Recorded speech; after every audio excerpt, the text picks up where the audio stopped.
श्री जयदेव महाप्रभु जब जगन्नाथ भगवान का इन्होंने दर्शन किया तो दर्शन करने के बाद में इनके मन में भाव आया कि मैं एक नियम धारण कर लेता हूं। क्या? मैं इतना विरक्त भाव में रहूंगा, वृक्ष के नीचे रहा करूंगा और एक रात जिस वृक्ष के नीचे रहा दूसरी रात उस वृक्ष के नीचे नहीं रहूंगा। ऐसा नियम बना लिया। इतना संग्रह भी नहीं किया कि कहीं मैं एक वृक्ष के नीचे 4 दिन रहा तो ऐसा ना हो जाए कि ये वृक्ष और ये स्थान मेरा है। लेकिन महाप्रभु जी को चिंता होती है, जयदेव महाप्रभु। तभी श्री जगन्नाथ जी ने एक योजना बनाई और एक सुदेव नाम का ब्राह्मण था। तो सुदेव ब्राह्मण के पहले कोई संतान नहीं थी।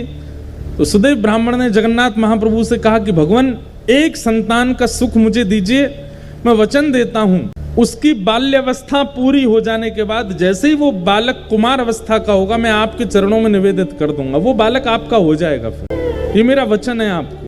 तो जैसे ही भगवान ने देखा कि भाई ये जयदेव महाप्रभु एक ही वृक्ष के नीचे रहते हैं, तभी ठाकुर जी ने विचार किया कि हम कैसे इनके इस वृक्ष के नीचे रहने वाले सिस्टम को दूर करवाएं। तभी ठाकुर जी को याद आया कि एक सुदेव ब्राह्मण था, उसने इतने वर्ष पहले हमसे कहा था कि एक संतान हो जाए तो वो हमें अर्पित करेगा। ठाकुर जी की कृपा से उस सुदेव ब्राह्मण के यहाँ एक पुत्री ने जन्म लिया। महाप्रभु जी ने विचार किया कि उसकी पुत्री अब विवाह के योग्य हो गई है। महाप्रभु जी ने उसको स्वप्न दिया, सुदेव ब्राह्मण को स्वप्न में जाकर के उसको याद दिलाया, तुमने हमसे कहा था एक संतान होगी तो तुम हमको अर्पित करोगे, तुम्हारी बेटी हुई, अब भूल गए अपना वचन। अगले दिन ही सुदेव अपनी बेटी लेकर के महाप्रभु जगन्नाथ जी के सामने गया। जय जय, मेरी धृष्टता क्षमा, मैं भूल गया था कि पुत्री आपको अर्पित करनी, मेरी पुत्री आप इसको स्वीकार करो। जैसे ही उसने प्रणाम किया, महाप्रभु जगन्नाथ बोले अब ये हमारी हो गई, हम जहां चाहेंगे वहां इसको दे आओ। बोले आज्ञा करो। बोले एक वन में एक जयदेव महाप्रभु हैं, गीत गोविंद की रचना जिन्होंने की, उनसे जाकर के अपनी बेटी का ब्याह कर दो। पद्मावती नाम था उनका। तो सुदेव ब्राह्मण बोला भगवान वन में रहते हैं बेटी। बोले अब ये तुम्हारी बेटी नहीं तो तुम चिंता क्यों कर रहे हो? तुम्हारी बेटी होती तुम चिंता करते ना कि जमाई हमारा कैसा, घर है कि नहीं है, परिवार है कि नहीं, संपत्ति। अब तो ये हमारी हो गई, तो अब इसके पिता हम हैं, हम इसके लिए योग्य वर ढूंढ चुके हैं, उससे जाके ब्याह करो इसका। और जो आज्ञा भगवान, बिल्कुल संशय नहीं है मेरे चित्त में, मैं ब्याह कर दूंगा। और जाते जाते जगन्नाथ महाप्रभु, सुनो तुम अपनी बेटी लेकर के संबंध कराने आयो, ऐसा बिल्कुल मत बोलना, ये कहना महाप्रभु जगन्नाथ जी ने भेजा है और उन्होंने ही आज्ञा की है कि आपको इनसे ब्याह करना पड़ेगा। सुदेव ब्राह्मण अपनी पुत्री पद्मावती को लेकर के पहुंचे। श्री जयदेव महाप्रभु एक वृक्ष के नीचे बैठे थे तो प्रणाम किया। जयदेव महाप्रभु, कहिए भगवान कैसे आना हुआ?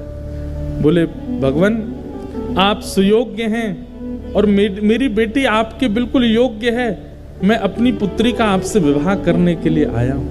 और ये मैं अपनी पुत्री का विवाह करने इस भाव से नहीं आया कि मैं इनका पिता हूं। महाप्रभु जगन्नाथ जी ने मुझे स्वप्न देकर के आज्ञा दी है कि आप इनको स्वीकार करो। जयदेव महाप्रभु उठ खड़े हुए, हंस करके बोले जगन्नाथ प्रभु तो बोलेंगे ही, खुद ने तो 16,108 किए हैं, उनको क्या कमी है? वो संभाल भी सकते हैं, पर मैं कैसे संभालूंगा इनको? मैं तो एक वृक्ष के नीचे एक रात रहता हूं, फिर दूसरे वृक्ष के नीचे दूसरी रात गुजारता हूँ, तीसरे मेरा कोई ठिकाना नहीं है। और भाई इनको रखने के लिए तो बहुत व्यवस्थाएं करनी पड़ जाएंगी, मेरे भजन में बाधा हो जाएगी, मेरे चित्त में इतना भाव प्रेम नहीं उमड़ पाएगा फिर ठाकुर जी के प्रति। क्षमा करें महाप्रभु, भले ही जगन्नाथ जी ने इनको भेजा। बोले महाप्रभु जी से कहो कहीं और व्यवस्था देखें इनके लिए, बाकी सारी आज्ञा उनकी स्वीकार है पर ये स्वीकार नहीं है, हम ब्याह नहीं कर पाएंगे। अरे आप कैसे व्यक्ति हैं, महाप्रभु जी की आज्ञा नहीं मान रहे हो, जगन्नाथ जी की आज्ञा नहीं मान रहे हो? बोले हमें स्वीकार है, हम बिना आज्ञा के ही रह लेंगे लेकिन ये नहीं करेंगे। तो एक बार को तो सुदेव ब्राह्मण को क्रोध आ गया। बोले भगवान की आज्ञा ना मानने वाले को हम कैसे दे सकते हैं? चल बेटी, अपनी पुत्री को उठाने लगे तो पुत्री बैठ गई। बोले नहीं, महाप्रभु जी ने आज्ञा की है कि तुम इनकी हो, मैं तो इनको सर्वस्व दे चुकी हूँ, मैं तो इनको अपना मान चुकी हूँ, ये भले मुझे स्वीकार ना करें। पिताजी अब आपका कर्तव्य नहीं है, मेरे परम पिता जगन्नाथ जी ने मुझे इनको सौंपा है, अब मैं इन्हीं की हूँ, चाहिए मुझे स्वीकार करें चाहे नहीं करें। जयदेव महाप्रभु बोले वाह, ऐसा समर्पण तो हमने नहीं देखा भैया। अरे तुम्हारे पिता कह रहे हैं चलो तुम, बोले नहीं महाप्रभु जी ने आपको अर्पित किया, अब तो मैं आपकी हूँ। जयदेव महाप्रभु बोले छोड़ जाओ इनको, 2-3 दिन हमारी दिनचर्या देखेंगे, खुद ही भाग जाएंगी ये। लेकिन पद्मावती का ऐसा त्याग, जयदेव महाप्रभु अगर उस वृक्ष के नीचे बैठे हैं तो उनके सन्मुख वाले वृक्ष पर बैठ जाती और उनको अपलक नेत्रों से देखती। जैसी दिनचर्या अब भाई वन में रहते हैं, वन में सांप भी है, बिच्छू भी है, कातर भी हैं, ना जाने कितने सारे जीव आ जाते हैं, लेकिन सब स्थितियों में बिल्कुल अनुकूल रह करके अपने श्री जयदेव जी को देखती रहती। 3 दिन बाद जब वो पद्मावती वापस लौट करके नहीं गई तो श्री जयदेव महाप्रभु ने मन में विचार किया कि ये इसकी जिद नहीं है, ये श्री जगन्नाथ प्रभु अपना अधिकार दिखा रहे हैं मुझको कि देखो मेरा तुम पर कितना अधिकार है, मैं जिससे चाहूंगा तुमको उससे ब्याह करना ही पड़ेगा। और ये बात सोच करके श्री जयदेव महाप्रभु रोने लगे कि ठाकुर जी मुझ पर कितना अधिकार मानते हैं कि मेरे 5 बार मना करने पर भी ये कन्या अपनी स्थान से हिल नहीं रही। इसकी सामर्थ्य नहीं है कि ये वन में रह सके, इसकी सामर्थ्य नहीं है वृक्ष के नीचे रह सके, ये जगन्नाथ जी का अधिकार है मेरे ऊपर। और अधिकार मान करके पद्मावती से कहा मैं तुम्हारा वर्ण करूंगा, चलो। और तब पद्मावती से ब्याह किया। और ब्याह करने के बाद केलुबिंद नाम का एक स्थान है और वहां अपनी पत्नी के साथ गए और गांव के बाहर ही एक झोंपड़ी बना करके अपनी पत्नी के साथ जयदेव महाप्रभु रहते थे। अब ठाकुर श्री जगन्नाथ जी को शांति पड़ी कि हाँ अब ठीक है, झोंपड़ी में रहता है। जयदेव महाप्रभु बोलते थे और उनकी पत्नी जो पद्मावती थी वो लिखती थी। ठाकुर जी की अंतरंग लीलाओं को वर्णन करते और पत्नी से कहते तुम लिखो। एक बार एक अष्टपदी का सुंदर भाव आया चित्त में और उस अष्टपदी में रास बिहार का वर्णन कर रहे थे श्री जयदेव महाप्रभु। सुंदर रास बिहार का वर्णन कर रहे थे। उनके मन में एक सुंदर भाव आया, क्या? भण मृषण वाणी करवाणी चरणद्वयम् सरसल सलद तत्कसुरागम स्मर गरल खंडनम मम शिरसि मंडनम देहि पद पल्लव मुदारम। जयदेव महाप्रभु नेत्र बंद करके चिंतन कर रहे हैं और चिंतन करते करते उनको दृश्य क्या दिखा कि ठाकुर जी ने देखा किशोरी जी थकी हारी बैठी हैं एक शिला पर और तुरंत ठाकुर जी सोचते हैं आज अच्छा समय है, किशोरी जी के दोनों चरण उठा करके अपने श्री मस्तक पर रख लूं। जयदेव महाप्रभु कहते कहते रुक गए। और रुक क्यों गए? बोले कहीं ऐसा तो नहीं कि ठाकुर जी और किशोरी जी के इस भाव को मैं जो देख रहा हूं मेरी पत्नी किसी अन्य भाव में ले जाए। कहीं ऐसा नहीं हो कि इसके चित्त में ये भाव आ जाए कि ये परमात्मा है जो इतने आसक्त हो गए हैं किशोरी जी के प्रति कि उनके दोनों चरण उठा करके अपने सिर पर रख रहे हैं। कहीं इसके चित्त में कोई अन्य भावना तो नहीं आ जाएगी। बोलते बोलते जयदेव महाप्रभु रुक गए और तुरंत मन में विचार किया कि मैं अपना नित्य क्रम कर आता हूं और इसको मैं थोड़ा परिवर्तित करके बोलूंगा, ऐसा कोई भावना आवे जिससे इसके चित्त में कोई दुर्भाव प्रकट हो जाए। जयदेव महाप्रभु, देवी अभी ना मुझे आगे याद नहीं आ रहा है, तुम एक काम करो इसको आगे मैं पूरा करूंगा, यहीं रख दो।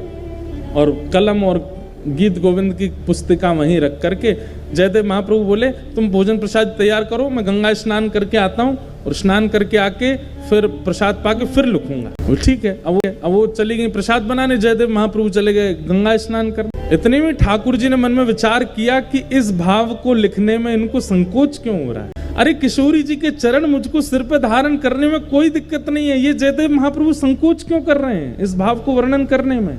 और बोले ये स्नान करके आएंगे, इसको परिवर्तित करके कुछ और लिख देंगे, और लेकिन मैं चाहता हूं कि यही लिखा जाए।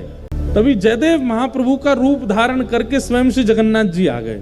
और जयदेव महाप्रभु के रूप में जैसे आए, पत्नी बोली बड़ी जल्दी स्नान कर आए। हाँ देवी, वो मुझे पंक्ति याद आ गई थी आगे जो लिखनी है, लाओ कलम दो मैं लिख देता हूँ। और तुम भोजन बन गया? बोले हाँ तैयार है। बोले लगाओ थाली, मैं भी पंक्ति लिख देता हूँ। और श्री जगन्नाथ महाप्रभु ने जयदेव जी का रूप धारण करके इस पंक्ति को लिखा, क्या?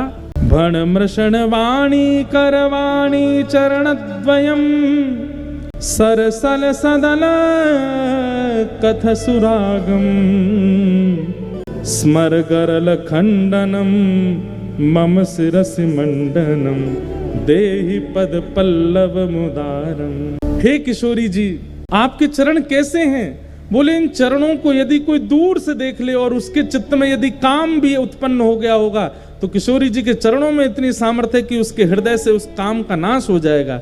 ऐसे काम नाशक इन चरणों को मैं अपने शीश पर धारण करता हूँ। स्वयं ठाकुर जी ने लिखा और लिख करके जयदेव महाप्रभु की छाप लगा दी। पूरी पंक्ति पूरी करके देवी भोजन लगाओ। पत्नी ने, पद्मावती ने भोजन बनाया, ठाकुर जी ने प्रेम से पाया। और नियम था पद्मावती का कि जयदेव महाप्रभु पाते, फिर उसी थाली में जो बच जाता उसमें ही थोड़ा परोस के पाती थी। आज ठाकुर जी ने अपना अधरामृत दे दिया पद्मावती को, और पद्मावती ने प्रेम से उसी में ही दाल भात मिला करके पाया। आज तो ऐसा अद्भुत, आज पद्मावती बोली ऐसा लगता है मेरे हाथों में लक्ष्मी आ गई, कितना सुंदर स्वाद, ऐसा लगता है जगन्नाथ महाप्रभु का भात पा रही हूँ क्या। अभी जयदेव, असली जयदेव आ गए। और वो जयदेव कहाँ गए? बोले देवी मैंने तो बहुत पाली, अब मैं सोने कक्ष में जा रहा हूँ, तुम पालो। जगन्नाथ जी तो चले गए भीतर कक्ष में, असली जयदेव जी आए। आकर के अपनी पत्नी को देखा, वाह देवी इतनी जोर की भूख लगी कि आज हमसे पहले ही पा लिया आपने। पद्मावती बोली क्या कह रहे हैं? बोले तुम रोज हमको पवाती हो, फिर हमारे बात पाती हो, आज हमसे पहले ही पा रही हो। अरे अभी अभी तो आप प्रसाद पाके सोने गए थे, आपका जो बचा थाल में वही मैं पा रही हूँ। जयदेव महाप्रभु बोले मैं तो तब का गया, गंगा स्नान करके और संध्या वंदन करके अब लौटा हूँ, मैं कहाँ प्रसाद पाया मैंने अभी। अरे आप थोड़ी देर पहले आ तो गए थे, बोले मुझे पंक्ति याद आ गई है, जल्दी कलम दो, और तुरंत आप लिखने बैठ गए और लिख करके आज बड़े खुश हो रहे थे, बड़े आनंद से अपना ही नाम गा रहे थे, वाह जयदेव कह रहे थे। और फिर प्रसाद प्रेम से आपने पाया और सोने गए हो भीतर, पीछे से निकल के फिर आ गए हो बाहर, ये क्या लीला कर रहे हो आज? जयदेव महाप्रभु बोले मैं पंक्ति लिखने आया था। बोले हाँ कहाँ है? गीत गोविंद काव्य। बोले वो वहीं जहां आप रखते वहीं रखा। तुरंत दौड़ करके गए और जैसे ही उस पंक्ति को देखा, जिस पंक्ति को लिखने में संकोच जयदेव महाप्रभु कर रहे थे, सुंदर अक्षरों में श्री जगन्नाथ जी अपने हाथों से लिख करके गए। और जब अंतिम पंक्ति पढ़ी, जयति जयदेव कवि भारती, जयदेव की जय जय हो, जो भारत में ऐसा भूषण रत्न जयदेव प्रकट हुआ उसकी जय जय हो। अपने प्रति मान सम्मान महाप्रभु जी के द्वारा सुन करके, देख करके जयदेव जी रो पड़े। तुरंत पत्नी से बोले चलो जगन्नाथ। महाप्रभु जी के सन्मुख आकर के इतना रोए, नाथ आप कितना स्नेह देते हैं, कितना प्रेम करते हैं, सर्व भावों से आपने मुझे युक्त कर दिया है। मैंने क्या दिया आपको? केवल शब्द ही तो प्रकट कर रहा हूं, इससे अधिक तो मैं कुछ करता नहीं आपके लिए। ना कभी कोई रत्न चढ़ाए हो, ना कभी कोई भेष चढ़ाया हो, ना कभी महाप्रसाद लगाया हो, ना कभी 56 भोग का कोई मनोरथ जगन्नाथपुरी में कोई विशेष उत्सव किया हो, कुछ नहीं। दूर बैठा बैठा केवल शब्द प्रस्तुत करता हूं और आप इतने प्रसन्न हो जाते हैं। जयदेव महाप्रभु को देख करके जगन्नाथ जी कहते हैं ये सबसे प्रिय भोग है मेरा, जब कोई भक्त अपने शब्द प्रकट करता, ये मुझे सबसे ज्यादा प्रिय लगता है।